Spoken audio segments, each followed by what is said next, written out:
Selanjutnya, terkait faktor yang mempengaruhi pertumbuhan dan perkembangan tumbuhan. Yang pertama ada faktor internal dan faktor eksternal.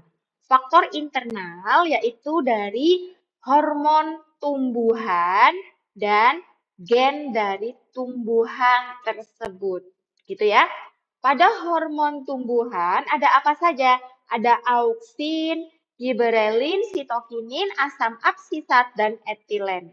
Fungsi dari hormon auksin pada tumbuhan, dia merangsang pemanjangan sel dan mengatur dominansi apikal. Gitu ya. Jadi auksin itu biasanya adanya di ujung gitu ya, di tunas untuk merangsang pemanjangan sel.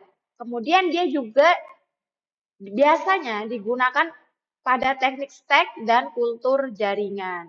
Nah, pada hormon giberelin ini berfungsi untuk merangsang pemanjangan batang dan pembesaran sel. Gitu ya. Kalau auksin tadi pemanjangan, kalau giberelin sebagai pembesaran sel gitu. Giberelin ini nantinya juga yang akan memecah dormansi biji dan tunas. Dia juga merangsang pembungaan, merangsang tumbuhnya bunga pada tanaman tertentu. Gitu. Hormon sitokinin fungsinya yaitu untuk merangsang pembelahan sel pada tanaman, sitokinin. Kemudian dia juga menunda penuaan dan daun, gitu ya. Gitu. Hormon sitokinin ini dia bekerja berlawanan dengan auksin dalam mengatur dominansi apikal, gitu. Dia nantinya akan membantu pembentukan tunas pada kultur jaringan. Kemudian pada asam absisat atau biasa disebut dengan ABA, dia berfungsi sebagai penghambat pertumbuhan gitu ya.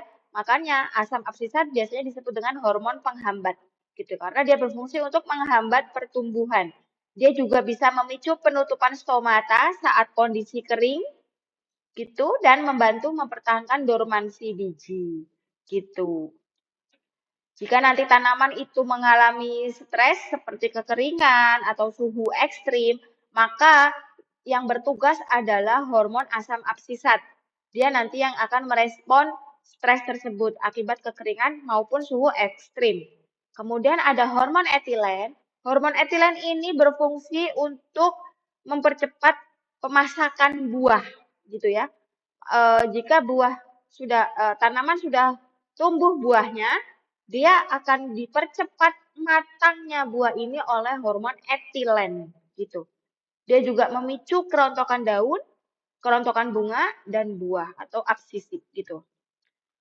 Hormon etilen juga berfungsi sebagai memperlambat pertumbuhan batang, tetapi dia memperbesar diameter dari batang gitu ya. Kemudian ada faktor eksternal adalah cahaya. Cahaya ini mempengaruhi proses fotosintesis dan pertumbuhan batang. Cahaya. Dan juga air sebagai pelarut dan media transportasi zat-zat hara. Ada suhu, dia mempengaruhi laju reaksi kimia di dalam sel.